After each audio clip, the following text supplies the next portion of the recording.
He smiled without malice. I didn't know if about the discovery or because Froilan had shut up at last. Bah, blankets, a few books, and some math balls.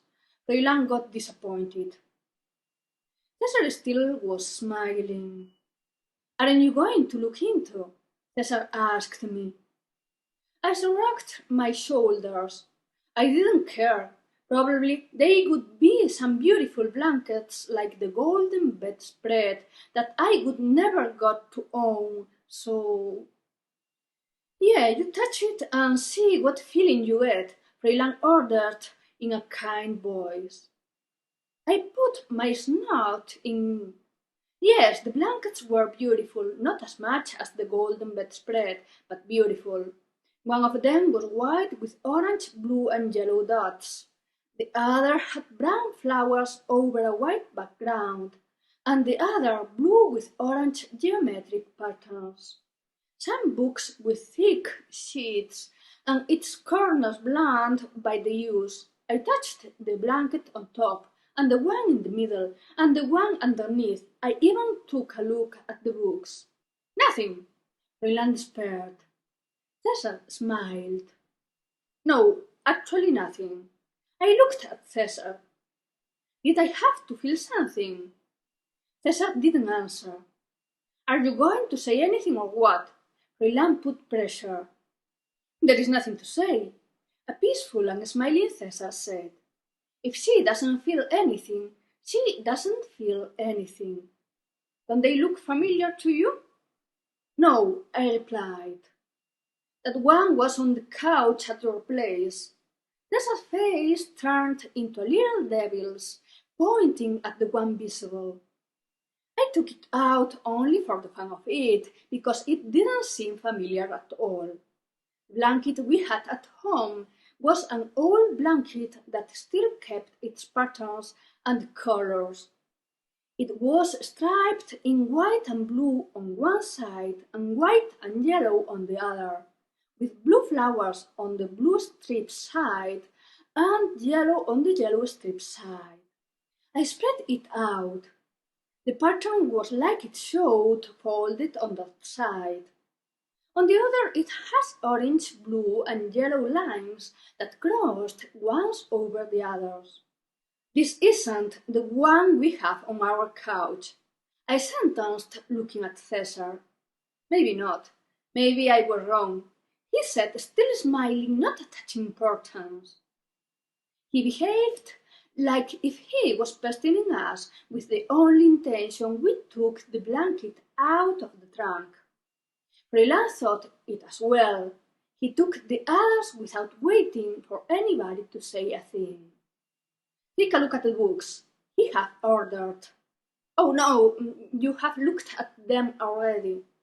The blankets relieved the loft dust smell, perfuming it with a light lavender fragrance. I closed my eyes and I transported myself to a morning of May with the sun about to melt the last drops of frost. We were playing in the building that was opposite to the garden where the birds were singing. I grabbed strongly the piece of paper that contained a secret that we thought unmentionable. They were chasing us, trying to catch us to read the paper we defend with such eager. Through the corridors and the rooms that magically led into each other, we could hear the fast steps and the jiggles and sudden stops and tired breathing, and a spectacle and a rolling across the floor. Aha! I caught you! A funny guy said, trying to reach my hand. Not yet!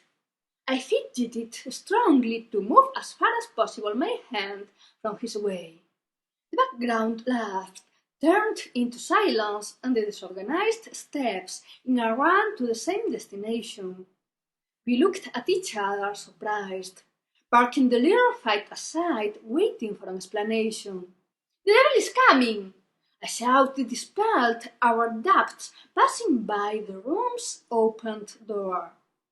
We got up in a hurry, with clumsiness. Incapable of dropping the paper, I protected with the tense fingers, almost not feeling my hand. The boy left the room through the interior door, I through the corridor. The devil was something big and dark, with violent eyes and superhuman strength. I saw it even it wasn't in front of me. I knew it even I had never seen it. I felt my feet abandoning the ground before it grabbed me by my back. It put its two hands on me, lifting my skin so the handle was more comfortable. It crossed the room and threw me out the window. I fell down without control for the first 2 hours. Then panic took over me, seeing the ground running to me, and at last I said no. I don't want to die today. I shouted, I don't know if aloud or to myself. The falling down stopped. The time slowed down. I took the control. I landed with delicacy on my 2 feet with no more damage than the scratches of the devil's sharp paws on my back, with no more damage than worrying about going back to the building and face that monster again, because I wasn't afraid anymore. If all the weapons it had were those, it couldn't do much. Plus, knowing I wasn't going to build myself onto the ground, the falling out of the window was enjoyable. I had vertigo. I didn't like heights or places far from the ground not well covered, but the falling on empty things were really good.